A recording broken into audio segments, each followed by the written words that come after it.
మన ప్రభువును రక్షకుడునైన యేసుక్రీస్తు నామములో కూడి వచ్చిన మీ అందరికీ వందనాలండి. అందరికీ వందనాలు. ఒకరినొకరు వందనాలు చెప్పుకోండి. ఒకరినొకరు వందనాలు చెప్పుకోండి. దేవుడు మీ కుటుంబాలను దీవించునుగాక. హల్లెలూయా.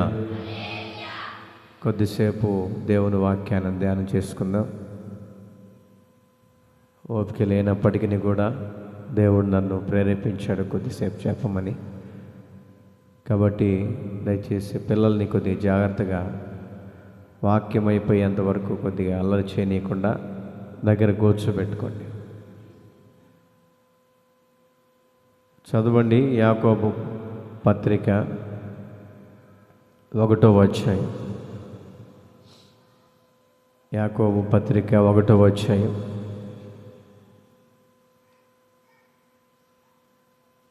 22, 23 వాక్యాల్ని చదువుకుందాం. యాకోబు పత్రిక 1వ అధ్యాయం 22, 23 వాక్యాలు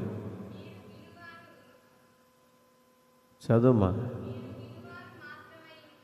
మీరు వినువారు మాత్రమే ఉండి మిమ్ములు మీరు మోసపుచ్చుకొనకుండా వాక్య ప్రకారము ప్రవర్తించువారై ఉండండి. ఇక తలలు పైకెత్తి వాక్యాన్ని వినండి. ఈ యాకోబు పత్రికలో కొన్ని మాటలు పొందుపరచబడ్డాయి. మీరు విను మాత్రమే ఉండకుండా వినటమే కాదు, కానీ విన్నటువంటి వాక్య ప్రకారం నడుచుకోవాలి. చాలామంది మందిరానికి వస్తుంటారు, మందిరంలోనే కూర్చుంటారు. మనిషి మాత్రం మందిరంలో ఉంటుంది, మనసంతా ఎక్కడుంటుంది? ఇంటి దగ్గర ఉంటుంది.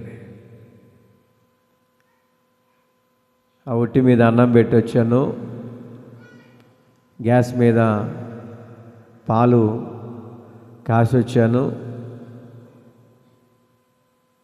అవి ఉన్నాయో పిల్లి వచ్చి తాగిపోయిందో, ఆ అన్నం ముందో కుక్కలు వచ్చి తినిపోయాయో అని చాలామంది మందిరానికి వచ్చే కూర్చొని ఉంటారు, కానీ మనసంతా ఇంటి మీద ఉంటుంది.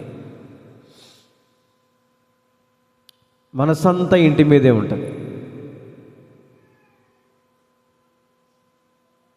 అందుకనే పెద్దవాళ్ళు ఇంగ్లీష్లో ఒకటి అంటారు, మైండ్ ఆబ్సెంట్, బాడీ ప్రజెంట్. మనిషి మాత్రం ఇక్కడ ఉంటారు, కానీ మైండ్ ఆబ్సెంట్లో ఉంటుంది, మనసంతా ఎక్కడో ఉంటుంది. కానీ దేవుని మందిరానికి వచ్చే దేవుని బిడ్డలంట మీరు వినేంత వరకే కాదు, వినటమే కాదు, వినిన దాని ప్రకారం కూడా నడుచుకోవాలి, వినిన దాని ప్రకారం కూడా ప్రవర్తించాలి, వినిన దాని ప్రకారం కూడా మీరు ఆ యొక్క దేవుని యొక్క ఆజ్ఞలని మీరు కూడా నడిచేటట్లుగా వాటిని అవలంబించుకోవాలి అని పేతురు పత్రికలో రాయబడుతూ ఉంది. దేనికి మనం వినాలి? దేనికి మనము మందిరానికి వచ్చి వినాలి అని అంటే, దేవుని మందిరంలోనికి వచ్చినటువంటి మనము, దేవుని మందిరానికి వస్తున్నటువంటి మనము ఇంటికా నుంచి వచ్చేటప్పుడే ఏదో ఒక కలతలో మీరు నడిపించబడతారు. ఏదో ఒక బాధ, ఏదో ఒక సమస్య, పిల్లలు మాటినట్లేదనో, యజమానుడు పనికి వెళ్ళట్లేదనో, పిల్లలు వివాహానికి ఎదిగొచ్చారు, సంబంధాలు కుదరట్లేదనో, పిల్లలు పని చేసుకొని 4 రూపాయలు సంపాదించట్లేదనో, రకరకాల మనస్తత్వాలతోటి, రకరకాల బాధలతోటి, రకరకాల సమస్యలతోటి మనసులో ఏదో ఒక ఆవేదనతో, ఏదో ఒక సమస్యతో ఇక్కడికి వచ్చి మీరు మందిరంలో కూర్చుంటున్నారు. మందిరంలో కూర్చున్నటువంటి నిన్ను ఏ సమస్యతో నువ్వు ఇక్కడ అడుగుపెట్టినా కూడా ఇక్కడ దేవుడైనటువంటి యెహోవా ప్రత్యక్షపరచబడుతుంటాడు.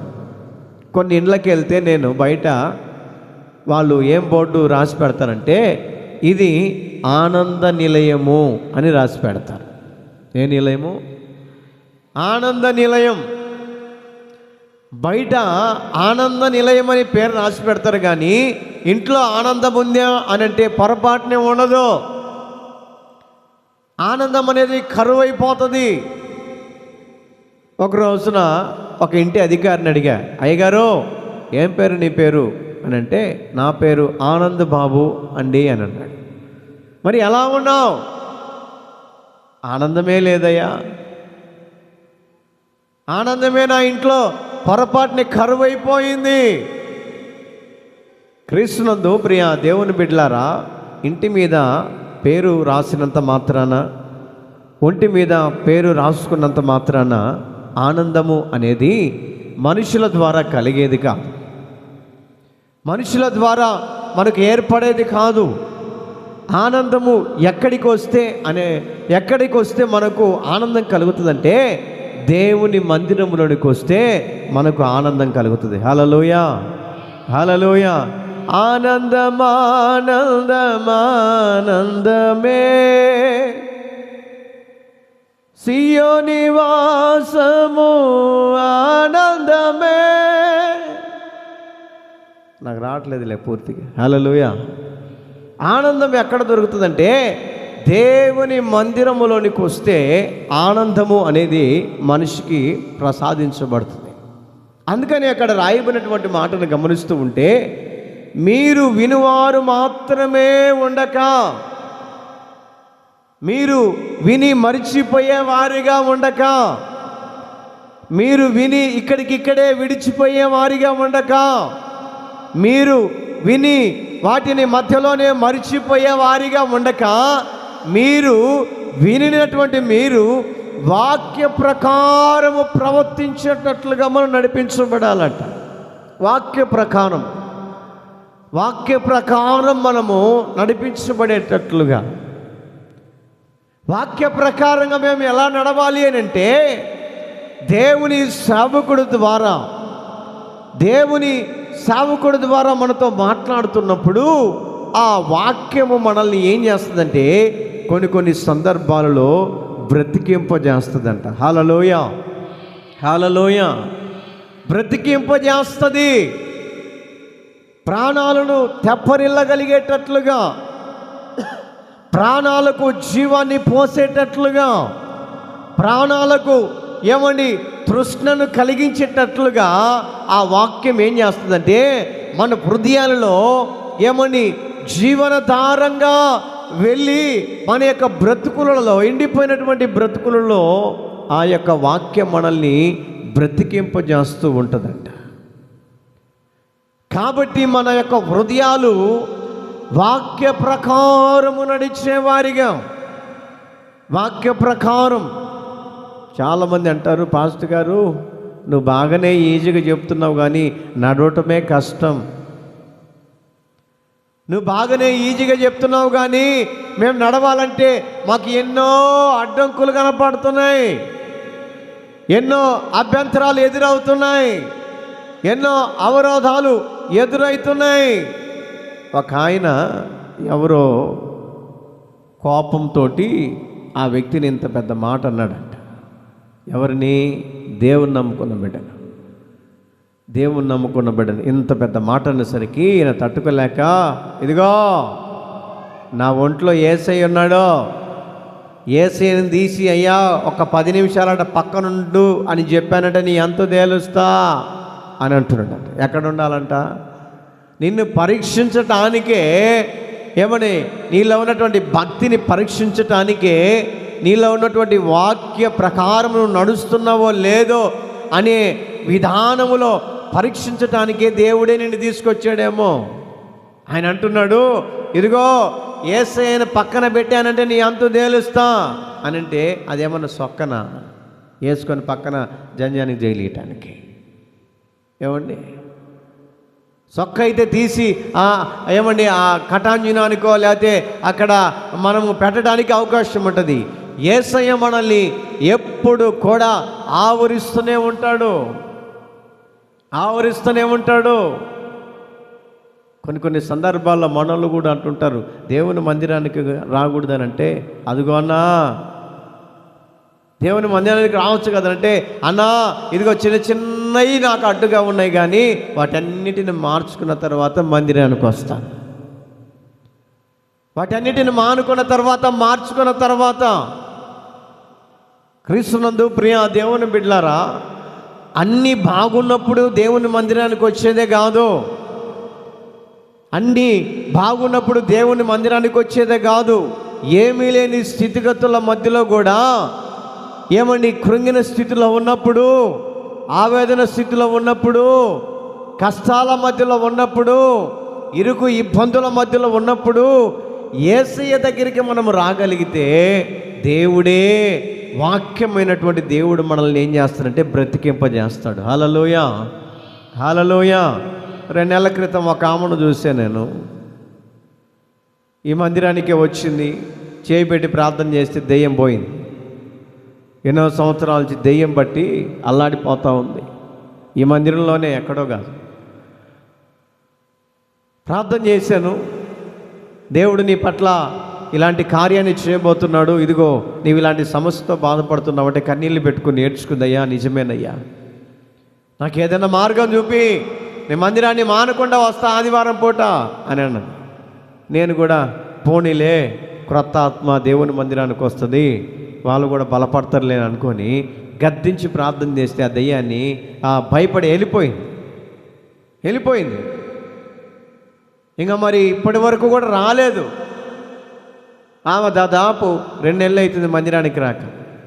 నాకు బజార్లో కనపడి, ఏంటి తల్లి ప్రార్థనకు రాలేదంటే, మా కులం వాళ్ళు ఒప్పుకోలేదయ్యా. ఎవరు ఒప్పుకోలేదు? మా కులం వాళ్ళు ఒప్పుకోలేదు. మరి బాగలేని పరిస్థితుల్లో కులం ఏమన్నా అడ్డొచ్చిందా? బాగలేని పరిస్థితుల్లో ఏమని కుల గోత్రాలు అప్పుడు కూడా అడ్డొచ్చుంటే ఎంత బాగుండేది. ఈ రోజున చాలామంది కూడా దేవునిని అవసరాలకు వాడుకుంటున్నారు. యూజంత్రో మనసులో నాలీలని అవసరానికి అంటే అవసరానికేనంటే దెయ్యం పట్టిందా, పాస్టర్ దగ్గరికి పోతే పోద్ది, పాస్టర్ దగ్గరికి పోతే ప్రార్థన చేయించుకుంటే పోతుంది. మరి ఇంకా మందిరం అవసరం లేదు. బైబిల్ గ్రంథం చెప్తున్న వాక్యం ఏంటంటే, మీరు వినువారు మాత్రమే ఉండక, వినేవారిగానే ఉండక, వినిన వాక్య ప్రకారము ప్రవర్తించే వారిగా మీరు ఉండాలి.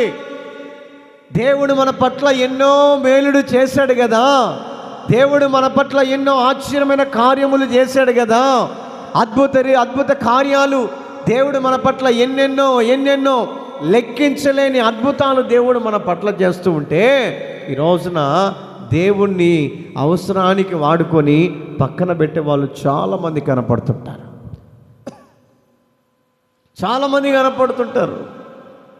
ఒక రోజున పిరంగిపురంలో సేవ చేసేటప్పుడు ఒక ఆమె గడగడ వణుక్కుంటూ జ్వరం వచ్చి అల్లాడిపోతూ వచ్చింది. పాస్టర్ గారు అని అన్నది. పడుకొని నిద్రపోతున్నా. ఏంటమ్మా? అయ్యా టైఫాయిడ్ జ్వరం అంతా అల్లాడిపోతున్నాను, నా కోసం ప్రార్థన చేయి, మానక నీ మందిరానికి వస్తాను అయ్యా,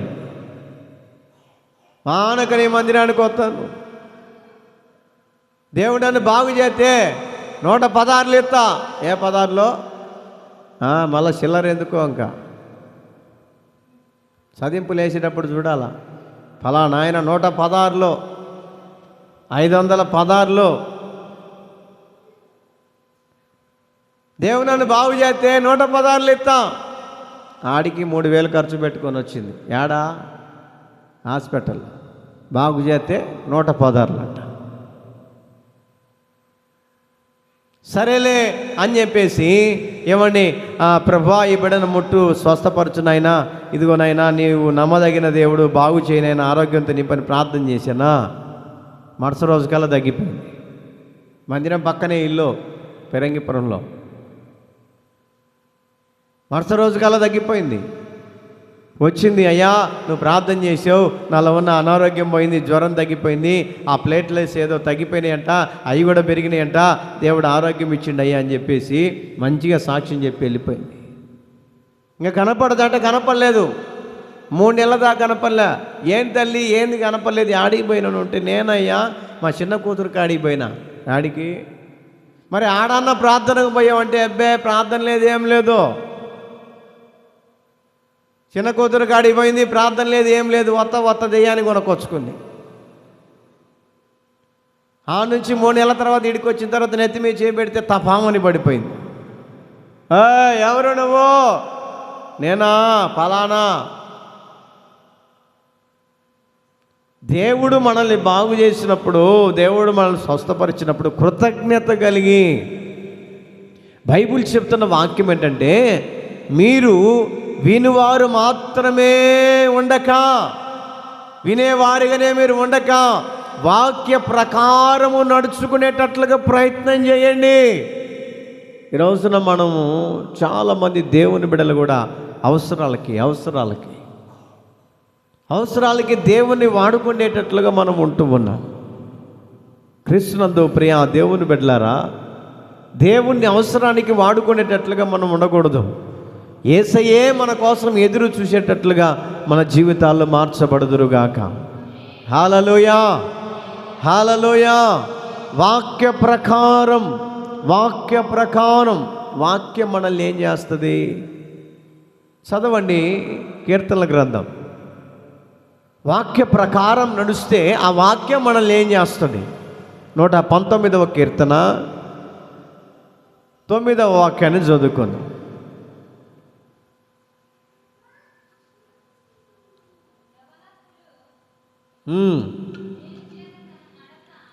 దేని చేత తన నడతను శుద్ధిపరచుకొందురు?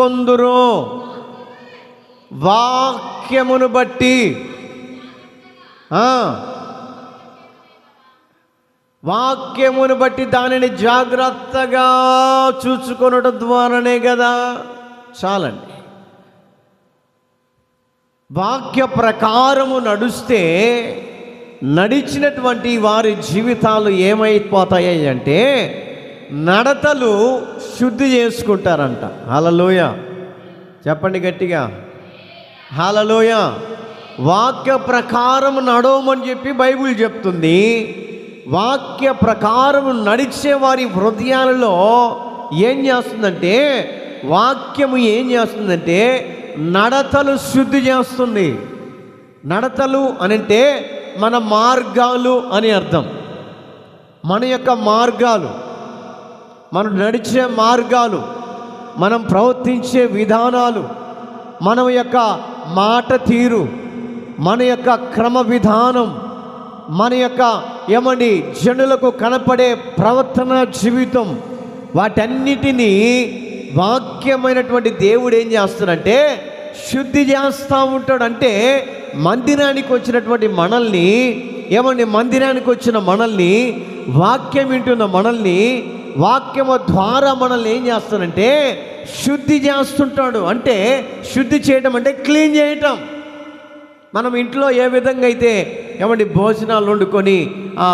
భోజనాలు వండుకున్నటువంటి పాత్రలు, పళ్ళాలు కానీ అన్నీలు కానీ డేక్షాలు కానీ ఏ విధంగా తిన్న తర్వాత మనం శుభ్రంగా ఉదయానికి మనం పెట్టుకుంటామో, అలాగా నీలో దేవునికి అయిష్టమైనటువంటి నడతలు ఉన్నాయే, దేవునికి బాధ పెట్టే నడతలు ఉన్నాయే, దేవుణ్ణి ఇబ్బంది పెట్టే మార్గాలు ఉన్నాయే, దేవుణ్ణి బాధపరిచే మార్గాలు ఉన్నాయే, వాటన్నిటిని దేవుడు ఏం చేస్తాడంటే వాక్యము ద్వారా నడతలు శుద్ధి చేస్తాడంట.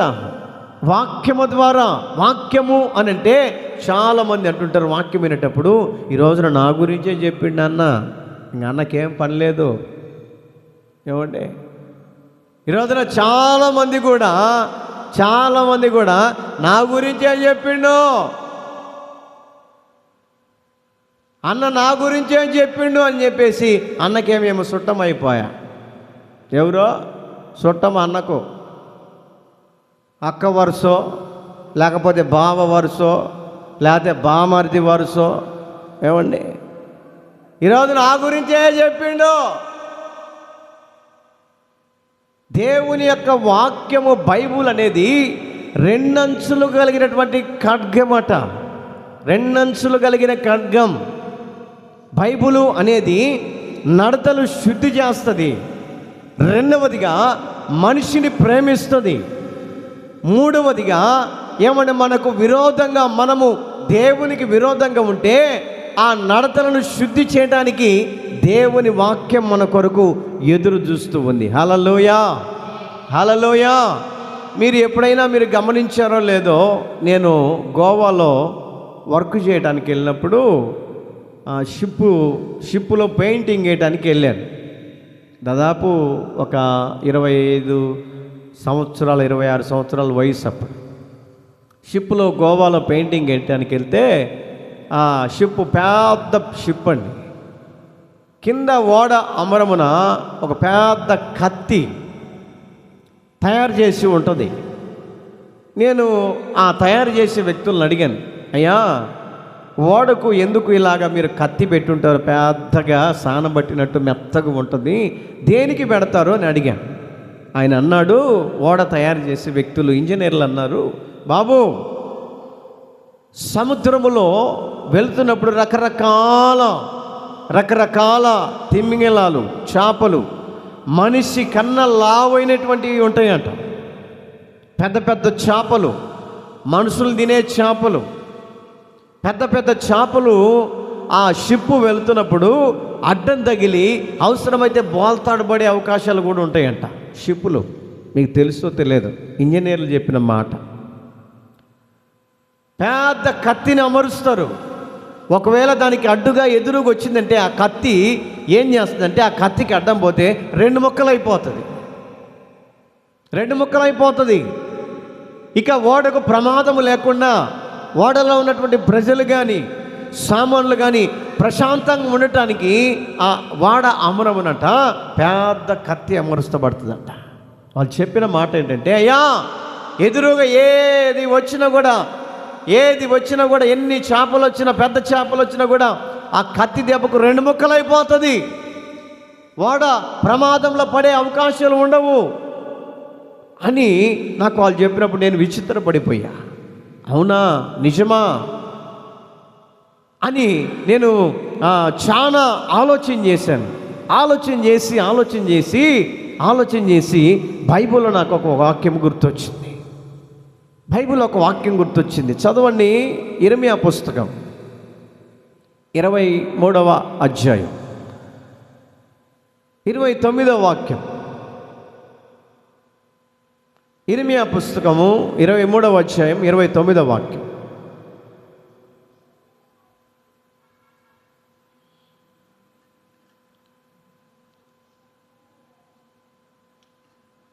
తీయాలి త్వరగా. నా మాట అగ్ని వంటిది కాదా, బండను బద్దలు చేయు సుత్య వంటిది. బైబులు ఎలాంటిదంటే అగ్ని వంటి బైబుల్ అట. ఎంత పెద్ద బండనైనా బద్దలు చేయగలిగినదంట దేవుని వాక్యం. కొట్టు చప్పట్లు గట్టిగా. హల్లెలూయా, హల్లెలూయా. దేవుని వాక్యమట, మాట అగ్ని వంటిది. అంటే దేవుని యొక్క బైబులు అనేది 2 అంచులు కలిగినటువంటి ఖడ్గం. ఈ ఖడ్గం ఏం చేస్తుందంటే, భక్తిగా ఉన్న వాళ్ళు ఏం చేస్తుందంటే, అమ్మా వందనాలు, బాగున్నావా అని అంటుంది. అమ్మా ఎలా ఉన్నావు, బాగున్నావా అని అంటది. ఒకవేళ దేవునికి ఏమండి విరోధమైనటువంటి విధానములు కనపడితే, ఇదిగో జాగ్రత్త, నీ మనసును మార్చుకో, నీ ప్రవర్తనను సరిదిద్దుకో, నీవు దేవుని వైపు నడువు, నీవు దేవుని వైపు మరలు అని రెండంచులు కలిగినటువంటి ఖడ్గం ఏం చేస్తుందంటే వారిని గద్దించేటట్లుగా చేస్తుంది. గద్దించినప్పుడు ఏం చేస్తారంటే, నా గురించే చెప్పాడు అన్న, నా కోసమే, నా గురించి అని అనుకుండే బదులు దేవుడే నన్ను సరి చేయడానికి మాట్లాడుతున్నాడని అనుకోవచ్చు కదా. నా గురించే అన్న నాతోటి మాట్లాడాడని చెప్పేసి అనుకునే బదులు దేవుడు తన సేవకుని నోటి నుంచి, దేవుని సేవకుని నోటి నుంచి వచ్చే మాట ద్వారా హృదయాలు సరి చేసుకోవాలనే, దేవుని సేవకుడి నోటి నుంచి వచ్చే మాట ద్వారా బ్రతుకులు మార్చుకోవాలనే, దేవుని సేవకుడి మాటే దేవుని మాటగా మనము గుర్తించి దేవుని మాటగా తీసుకొని సరిదిద్దుకోగలిగితే ఎన్ని కష్టాలు వచ్చినా కూడా ఈ బైబిల్ నిన్ను మోసుకుంటూ పోతుంది. హల్లెలూయా, హల్లెలూయా. ఈ బైబిల్ నిన్ను మోసుకుంటూ పోతుంది. కానీ ఈ రోజున చాలామంది కూడా వాక్య విషయంలో నా గురించే అని అనుకొని ఈ రోజున భక్తిలో సన్నగిల్లిపోతున్న వాళ్ళు చాలామంది చూస్తున్నాను నేను. భక్తిలో సన్నగిల్లిపోతున్నారు, క్రొత్తలో చాలా ఆసక్తిగా ఉన్నారు, క్రొత్తలో ఆరంభంలో ఎంతో దేవునికి దగ్గరగా ఉన్నారు. ఏమండి, ప్రార్థన 10:30కైతే 10ంటికే వచ్చి కూర్చొని దేవుణ్ణి ఎంతగానో ఆరాధన చేసే వ్యక్తులు ఈ రోజున ఏమైపోయారంటే దగ్గర ప్రారంభించిన తర్వాత 12 గంటలకు వచ్చి కూర్చుంటున్నారు. ఏమైపోయింది నీ భక్తి అని అంటే సన్నగిల్లిపోయింది. తన యొక్క భక్తి సన్నగిల్లిపోయింది. ఎందుకు సన్నగిల్లిపోయిందంటే దేవుని సేవకుడు నా గురించే మాట్లాడాడని నీ మనసులో నొచ్చుకొని అపవాదికి సంబంధించినటువంటి మార్గాల్లోనికి వెళ్ళిపోయి నువ్వు దేవునికి దూరం అయిపోతున్నావు. బైబిల్ గ్రంథం సెలవిస్తుంది, మనుషులను నమ్ముకున్నట కంటే యెహోవాను చెప్పాలి, యెహోవాను ఆశ్రయించాలి. నాకేమన్నా కోపం అండి ఒకళ్ళ మీద, లేకపోతే పాత కక్షలు ఏమైనా ఉన్నాయా? ఏమండి, ఏ విధము చేతనైనా మిమ్మల్ని సరిదిద్ది సరైనటువంటి క్రమములో తీసుకొని వెళ్ళి ఆ పరలోక పట్టణం అనబడుతున్నటువంటి యేసు క్రీస్తు అనబడుతున్నటువంటి ఆ దేవుని దగ్గర మిమ్మల్ని కుడిపార్శ్వమందు కూర్చోబెట్టడానికే నేను సరైనటువంటి క్రమములు నడిపిస్తూ ఉంటే ఈ రోజున చాలామంది ఏమండి వాక్యానికి లోబడట్లేదు,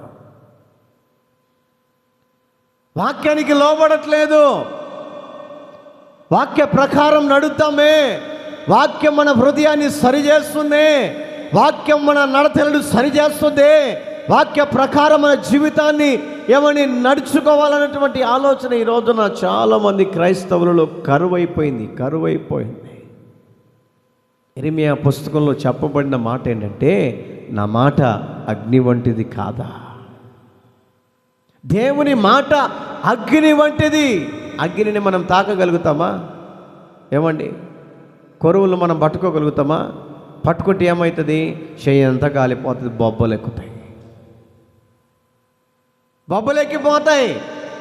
దేవుని మాట కూడా అంత అగ్నితో సమానమైనటువంటి మాట మనల్ని ఏమని సరి చేస్తుంటే, మనల్ని క్రమపరుస్తూ ఉంటే, మనల్ని ఏమని సరైనటువంటి క్రమంలోనికి తీసుకొని వెళ్ళాలని ఏమని ప్రయత్నం చేస్తుంటే ఈ రోజున అగ్నికి కూడా దూరం అయిపోతున్నారు, దేవుని వాక్యానికి దూరం అయిపోతున్నారు. దేవుడు నా హృదయాన్ని సరి చేయడానికి నాతో మాట్లాడాడు సేవకుడు ద్వారా అని ఈ రోజున అనుకొని బ్రతుకును మార్చుకొని జీవితాన్ని మార్చుకొని ఏమని దేవునికి ఏమని అనుగుణమైనటువంటి భక్తిని చేస్తూ దేవునికి దగ్గర అవ్వగలిగితే దేవుడు మన జీవితంలో ఎన్నెన్నో మేలులు చేసుకుంటూ పోతాడు. ఎప్పుడు అని అంటే అగ్ని వంటి అయినటువంటి దేవుని వాక్య ప్రకారం మన హృదయాలు సరి చేసుకున్నప్పుడు. సరి చేసుకున్నప్పుడు, దేవుని వాక్య ప్రకారం సరిదిద్దుకున్నప్పుడు, కీర్తనల గ్రంథంలో భక్తుడైన దావీదు 1వ కీర్తన 1వ వాక్యంలో రాయబడింది. చిన్న పిల్లల్ని అడిగినా కూడా చెప్తారు, దుష్టుల ఆలోచన చొప్పున నడవకూడదు.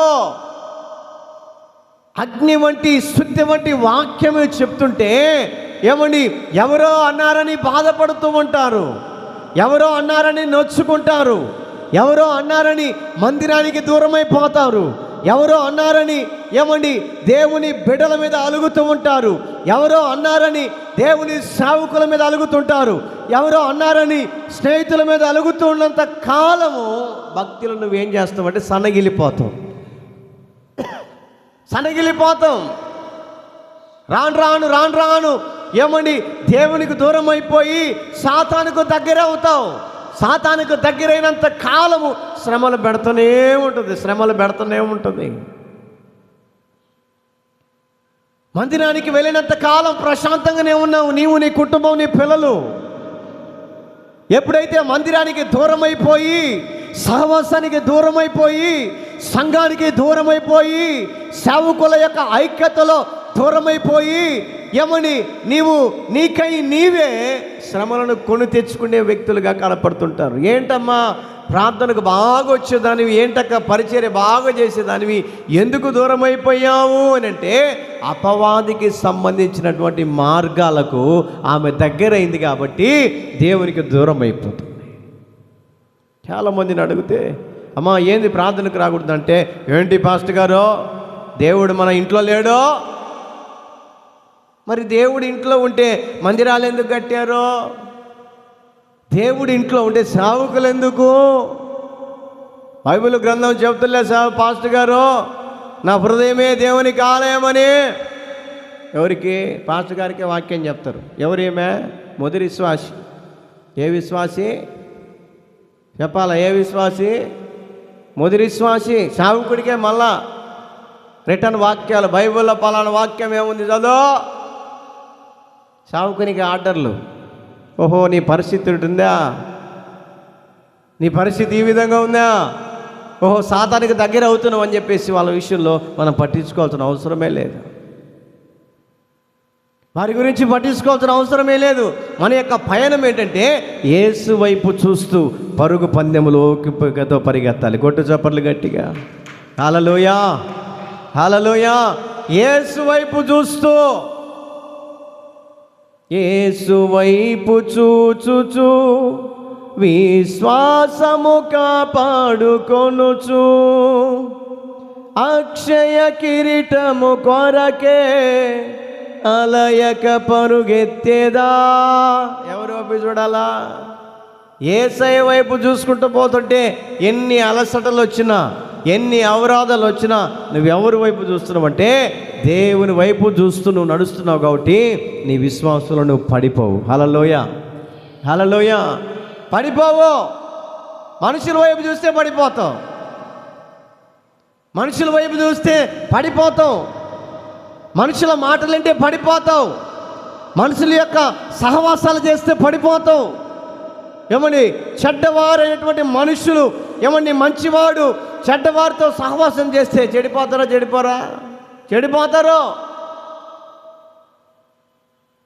చెడిపోయినటువంటి వారితో మంచివాడు తిరిగినా కూడా ఈయన్ని కూడా ఆ లెక్కలోనే వేసుకుంటారు. కానీ దేవుని బిడలుగా పిలువబడుతున్నటువంటి మన యొక్క పయనము యేసయ్య వైపు చూస్తూ వెళ్తే నీవు ఒకవేళ సమస్యలు నీకు ఎదురైనా, బాధలు నీకు ఎదురైనా, కష్టాలు నీకు ఎదురైనా ఆయనే తీర్చుకుంటూ వెళ్తాడు. కొట్టు చప్పట్లు గట్టిగా. ప్రైజ్ అలార్డ్, హల్లెలూయా. యేసయ్య వైపు చూశాడు. ఎక్కడ? సముద్రంలో. ఎవరో? పేతురు. యేసయ్య నీళ్ళ మీద నిలబడ్డాడు. యేసయ్య నీలాగా నేను నీళ్ళ మీద నిలబడాలా, నీలాగా నేను నిలబడతా, ఒక ఆర్డర్ అంటే సరే నా వైపే చూస్తూ నా యొద్దకు రాని అన్నాడు.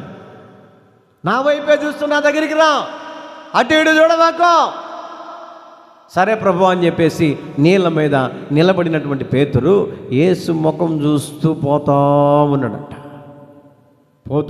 పోతూ ఉంటే డౌట్ వచ్చి ఓయమ్మో, నేను నీళ్ళ మీద నిలబడ్డానా, నీళ్ళు ఎట్లా ఉన్నాయి అనేటి చూశాడంట.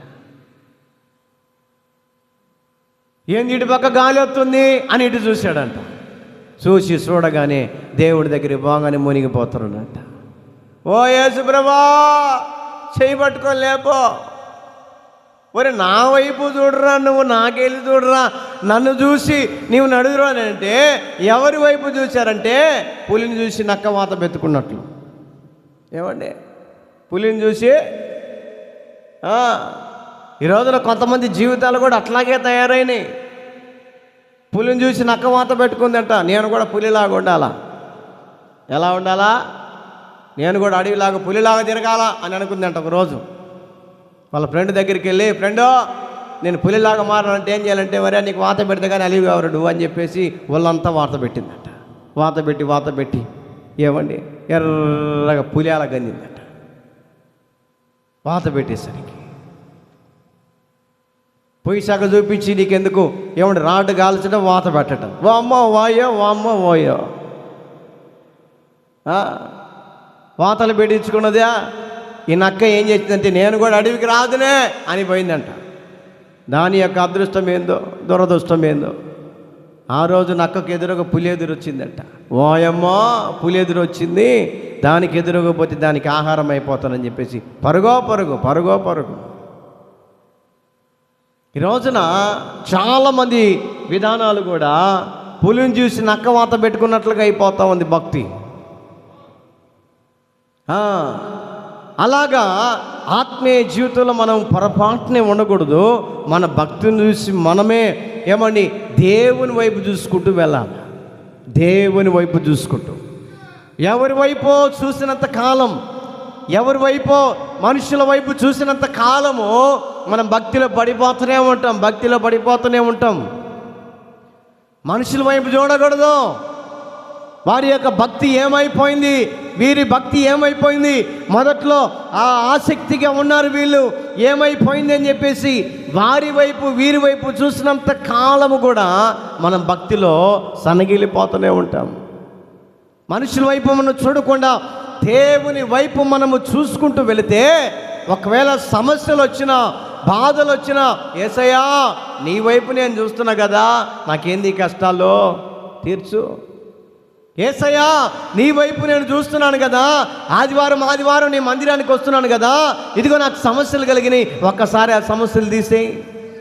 నీ వైపు నేను చూస్తున్నాను కదా, నేను నా యొక్క పయనాన్ని కొనసాగిస్తున్నాను కదా, ఈ ఆటంకాలు నాకు వచ్చాయి, ఆటంకాల నుంచి నన్ను తొలగించు అని దేవుని వైపు మనము చూస్తూ మన యొక్క పయనాన్ని ముందుకు తీసుకొని వెళ్ళగలిగితే, ఏమండి ఎక్కడ ఉన్నా కూడా మన యొక్క ప్రయాణాలన్నిటినీ దేవుడు సురక్షితంగా మార్చునుగాక. హల్లెలూయా. వాక్యమైనటువంటి దేవుడు మనల్ని ఏం చేస్తాడంటే మన యొక్క నడతలను శుద్ధి చేస్తాడు. అక్కడ రాయబడినటువంటి మాటను గమనిస్తూ ఉంటే, నా మాట అగ్ని వంటిది కాదా. ఈ రోజున ఆత్మీయ జీవితంలో ఎదుగుతున్నటువంటి ప్రియా దేవుని బిడ్డలారా, ప్రియా క్రైస్తవులారా, దేవుని పిల్లలారా, దేవుని యొక్క వాక్య ప్రకారం నడిచేవారిగా ఉండాలి. ఇంకొక వాక్యాన్ని చెప్పి మీకు ముగిస్తాను. 119వ కీర్తన 50వ వాక్యాన్ని చదువుకుందాం. 119వ కీర్తన 50వ వాక్యం. నీ వాక్యము నన్ను బ్రతికించి ఉన్నది, నా బాధలలో ఇదే నాకు నెమ్మది కలిగిస్తూ ఉందట. నీ వాక్యమే నన్ను బ్రతికించెను, బాధలలో నెమ్మదినిచ్చెను. కృపాశక్తి దయాశక్తి సంపూర్ణుడా, వాక్యమయ్యున్న యేసు వందనమయ్యా. కృపాశక్తి దయాశక్తి సంపూర్ణుడా, వాక్యమయ్యున్న యేసు వందనమయ్యా. నీ వాక్యమే నన్ను బ్రతికించెను, బాధలలో నెమ్మదినిచ్చెను. వాక్యం ఏం చేస్తుందంటే బ్రతికింపజేస్తుందంట, బ్రతికింపజేస్తుంది. చనిపోయిన వారిని, చావు బ్రతుకులో ఉన్నటువంటి వారిని బ్రతికింపజేస్తుంది దేవుని వాక్యం. మొదటిగా చెప్పాను, వాక్యం ద్వారా మన యొక్క ప్రవర్తనను సరి చేసుకోవాలి. రెండవదిగా గమనిస్తూ ఉంటే వాక్యము మన నడతలను శుద్ధి చేస్తుందంట. మూడవదిగా గమనిస్తూ ఉంటే వాక్యమైనటువంటి దేవుని యొక్క మాట అగ్నిలాగా ప్రవర్తిస్తుంటుంది మనలో. నాలుగవదిగా గమనిస్తూ ఉంటే వాక్యం మనల్ని ఏం చేస్తుందంటే బ్రతికింపజేస్తుంది. సమస్యల్లో ఉన్నప్పుడు, ప్రాణ అపాయాల మధ్యలో ఉన్నప్పుడు, ప్రాణ అపాయాల మధ్యలో ఒక చిన్న సాక్ష్యం చెప్తానండి.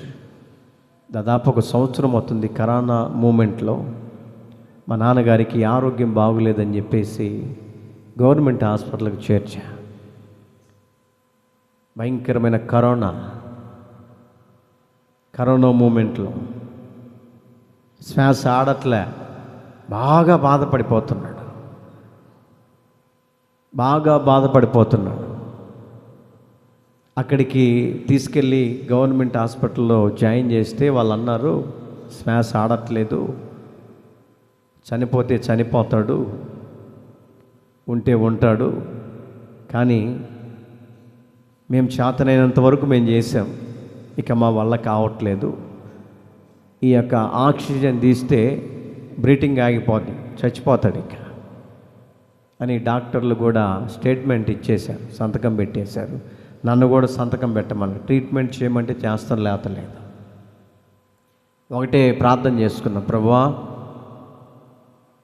ఈరోజుటి వరకు మేము ఈ స్థాయికి రావటానికి మా తండ్రి గారు, మా తల్లి గారు వారి యొక్క విధానంలో ఎంత కష్టపడి మమ్మల్ని పెంచారు, ఎంతో కష్టపడి కూలి పని చేసుకొని మమ్మల్ని ఈ స్థాయికి తీసుకొచ్చారు. నీ చిత్తం ఎలాగుంటే అలాగ జరిగించు అని ప్రార్థన చేసుకున్నాను. డాక్టర్ గారు అన్నారు, ఇక మా చేత కాదు, ఆక్సిజన్ తీసేస్తే చచ్చిపోతాడు, మా వల్ల కాదు, ఒంగోలు రాసిస్తున్నాం, ఒంగోలు వెళ్ళిపోండి. డాక్టర్ గారు కాళ్ళు పట్టుకుని ఏడ్చా. డాక్టర్ గారు చాలామంది మిమ్మల్ని దేవునిగా భావిస్తారు, మిమ్మల్ని దేవునిగా భావించి మిమ్మల్ని బ్రతిలాడుకుంటారు, దయచేసి బ్రతికించండి అని అంటే వాళ్ళు అన్నారు, అయ్యా మా వల్ల కాదు, లోపల ఇన్ఫెక్షన్ ఫుల్గా అయిపోయింది, ఊపిరితిత్తులంతా కమ్మింది, మా వల్ల కాదు, మా చేత కాదు, ఒంగోలు తీసుకొని వెళ్ళిపోండి. వాస్తవానికి చెప్తున్నానని ఇంట్లో వాళ్ళను కూడా దగ్గరికి రానిలేదు నేను, ఇంట్లో వాళ్ళను కూడా. ఎందుకంటే మరలా వాళ్ళు బాధపడతారేమో, మా గుండా ఇంట్లో వాళ్ళకి ఇబ్బంది కలుగుతుందేమని చెప్పేసి ఎవరిని రానివ్వకుండా నేను ఒక్కరిని అంబులెన్స్లో ఎక్కించుకొని దాదాపు 2 వారాలు నా అనుకున్నటువంటి వాళ్ళు కూడా దగ్గరికి కూడా రాలేదండి. ఫోన్ చేస్తారు, ఎలాగుంది నాన్నకు? అలాగే ఉంది. కారణం ఏంటంటే భయంకరమైన కరోనా విలయతాండమాడుతుంది, చచ్చిపోతున్నారు. మా నాన్న పక్కన ఉన్నటువంటి వాళ్ళు ఆల్రెడీ 2-3 చనిపోయి ఎత్తేసారు బయటికి. ఒంటరిగా భయముతోటి దాదాపు 3 రోజులు 4 రోజులు ఒకే జోత మీద తిరిగాను. ఇంకా నేను కూడా దేవునికి అప్పచెప్పా, ప్రభా నీ చిత్తం, వారు బాగుంటేనే మేము కూడా బాగుంటాం, మా పరిస్థితులు అన్ని విధాలుగా బాగుంటాయి, మా ప్రార్థన ఆలకించండి. ఆయన ఏమండి ఆ ఏసీ రూమ్లో ఉన్నప్పుడు, ఆ బెడ్రూమ్లో పెట్టినప్పుడు ఫుల్ ఏసీ బయటికి వెళ్ళి కూర్చొని ఒంటరిగా భయంకరంగా ఏడ్చుకునేవాడిని. పలకరించే దిక్కు లేరు. హాస్పిటల్లో ఎవరైనా పలకరించే వాళ్ళు ఉంటారా? క్రొత్త ఆ ఊరికి పోవటమే. నీ చిత్తం ప్రభువా అని ప్రార్థన చేసుకుంటే దేవుడు నా దగ్గరికి వచ్చి, ఒక మానవుడి రూపంలో నా దగ్గరికి వచ్చి, ఒక సేవకుడు నా దగ్గరికి వచ్చి భుజం మీద చేయబెట్టి, రవి పాస్టర్ గారు ఎందుకు భయపడుతున్నావు అంటే ఎవరు అని చెప్పి చూస్తే ఎవరు లేరు. పట్టపగలు దైవజనుడా ఎందుకు బాధపడుతున్నావు? ఒక్కనే మాట్లాడుకుంటున్నా మెంటలు వచ్చినోళ్ళలాగా. ఒక్కనే చూసావు కదా, మా నాన్న పరిస్థితి ఇలాగ అయిపోయింది, మాకు పెద్ద దిక్కు లేకపోతే మా పరిస్థితి ఏంటి? చూస్తున్నావు కదా అని అంటే దారిని పోయేళ్ళందరూ ఏంది రైడ్కి పిచ్చి పట్టినట్టుంది, పిచ్చోడ్లాగా ఉన్నాడు వీడు, ఒక్కడే మాట్లాడుకుంటున్నాడు. నా పక్కన ఎవరో ఒక వ్యక్తి ఉన్నట్టు ఆ వ్యక్తితో నేను మాట్లాడుతున్నానండి, నా బాధలన్నీ ఆయనకి చెప్పుకుంటున్నాను. చూస్తున్నావు కదా, మాకు పెద్ద దిక్కుగా లేకపోతే మా పరిస్థితి ఏంటి, నువ్వు చూస్తున్నావు కదా అని ఒక్కడనే పక్కన ఎవరో ఉన్నటువంటి ఒక వ్యక్తి ఎవరో ఉన్నట్లుగా నేను మాట్లాడుతూ అలాగా భావించుకుంటున్నాను, నాకు కనపడుతున్నారు. దారిన పోయేలందరూ వీడెవడో పిచ్చోడ్లాగా ఉన్నాడని చెప్పేసి నవ్వుకుంటా ఇక పక్కలు నవ్వుకుంటా పోతా ఉన్నాను. నన్ను చూసి ఎవరు నాకు గుర్తు రావట్లే, ఎవరిని పట్టించుకోవట్లే. ప్రార్థన చేశా, నీ చిత్తం ప్రభువా, నీ చిత్తం ఎలాగుంటే అలా జరిగించు అని ప్రార్థన చేసుకొని మా నాన్న దగ్గరికి వెళ్ళానండి. అప్పుడే ఒక ఆమె తీసుకుని వచ్చారు, అలాగే ప్రాణం విడిస్తే చిన్నగా తీసుకొని పోయారు. నేను కూడా అనుకున్నా అయిపోయాడు చనిపోయాడు, ఇంకా నా వల్ల కాదు అని. అలాగనే ఆ బెడ్ దగ్గర కూర్చొని ఏడుస్తూ ఉంటే దేవుని వాక్యం ఇది గుర్తొచ్చింది, ఈ పాట నాకు గుర్తొచ్చింది. నీ వాక్యం నన్ను బ్రతికిస్తుందని చెప్పావు కదయ్యా, నీ వాక్యం బ్రతికింపజేస్తుందని చెప్పింది కదా, మరి నిజంగా నీ వాక్యం బ్రతికించేదైతే మా నాన్నను మరణ పడకలో నుంచి నీవు లేవనెత్తు. నిజంగా నేను నీకు సావుకున్నైతే, నీవు నాకు దేవుడివైతే, నేను నీకు సావుకునైతే, నిజంగా నీవు నాకు దేవుడివైతే మా నాన్న బ్రతికించు. అప్పుడు నిజమైన దేవుడు అని నేను ఒప్పుకుంటా. కన్నీళ్ళు పెట్టుకొని ఏడ్చానండి, మనిషి లేవటానికి కూడా 1-2 చేతి దెబ్బ తీసుకొని వెళ్తేనే ఇంకా అంత కోమా స్థితి. తినాలంటే తిండి పోయేది కాదు, ఏదన్నా జ్యూస్ తీసుకొస్తే నోట్లో పోస్తే అలాగ తాగేవాడు. అలాంటి స్థితిగతుల మధ్యలో ప్రార్థన చేసుకున్న ఏడ్చా, నిజంగా నీవు నాకు తండ్రివైతే, నేను నీకు సేవకున్నైతే మా నాన్న బ్రతికించు. నా అన్నటువంటి వాళ్ళు, నా సొంత బంధువులు కూడా ఒక్కరు కూడా చూడటానికి రాలేదండి, ఒక్కరు కూడా. నేను అనుకున్నాను పోతే పోయా, నేను కూడా ఆయనతో పాటు వెళ్ళిపోతా. ధైర్యంగా నిలబడ్డాను 2 వారాలు. ఏడ్చుకొని అయిపోయిన తర్వాత నా దేవుడు నా దగ్గరికి వచ్చి నన్ను భుజం మీద తట్టి, బాధపడకు, నేను మీ నాన్న బ్రతికిస్తాను. హల్లెలూయా, బ్రతికిస్తాను నేను, బాధపడకో.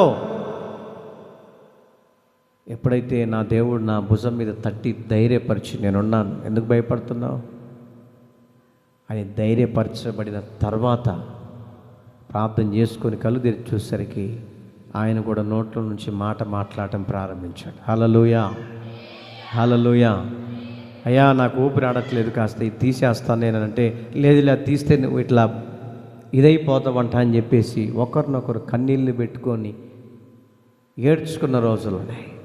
తీస్తే బ్రీతింగ్ ఆగిపోద్ది అంట, నా మాట నువ్వు ఉంచునంటే, లేదు నాకు నాకు అది చెమట పడుతుంది, నా వల్ల కావట్లేదు అని అంటే, డాక్టర్ గారికి ఫోన్ చేస్తే డాక్టర్ గారు అన్నారు, కాస్త రిలీఫ్ ఇవ్వు, ఏం కాదులే అన్నాడు. ఒక 5 నిమిషాల తర్వాత మళ్ళీ పెట్టాను, 5 నిమిషాలు, మళ్ళీ 10 నిమిషాలు, గంట తర్వాత అట్లా క్రమేణా 2 వారాల్లో రికవర్ అయ్యి ఇంటికి రావడానికి దేవుడు కృప చూపాడు. హల్లెలూయా.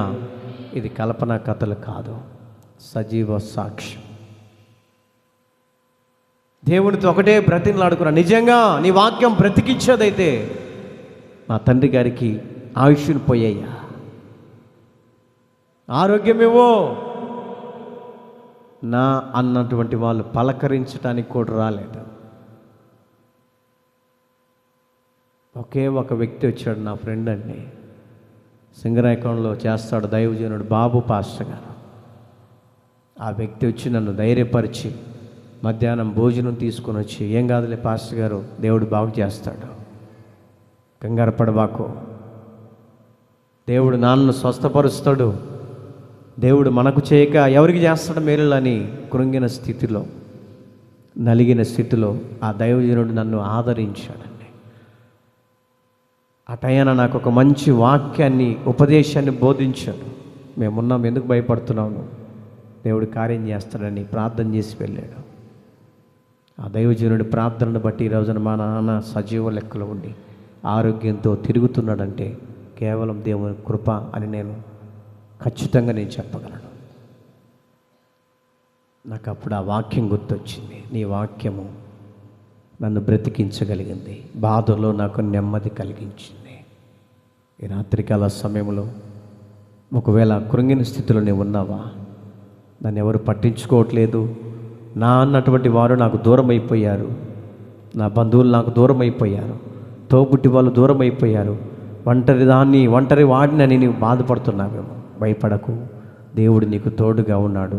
వాక్యమైన దేవుడు నిన్ను బ్రతికించునుగాక, తోడుగా ఉండునుగాక, ఆరోగ్యం ఇచ్చునుగాక, సహాయము చేయునుగాక, ఒంటరితనములో నీకు ఒక ధైర్యాన్ని నా దేవుడు అనుగ్రహించునుగాక. తలలు వంచండి, కళ్ళు మూయండి, ప్రార్థన చేసుకొని కూడికను ముగించుకుందాం.